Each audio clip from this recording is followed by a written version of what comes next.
Hello mga day! Yan, magluluto tayo ngayon ng ginataang kalabasa ng may alimasag. So, mag-isa ko ng bawang sibuyas at kamatis at lalagyan ko siya ng chicken cubes. Yun ang aking pangpalasa.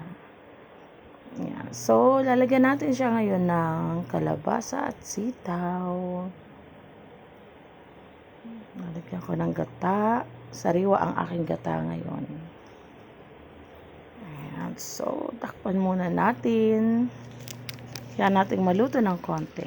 At ilalagay naman natin ang alimasag. Pinakuluan ko na siya.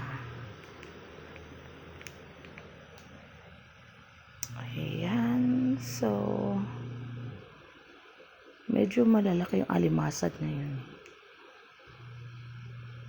Hayaan muna natin siyang kumulo. Dagdagan natin ng gata.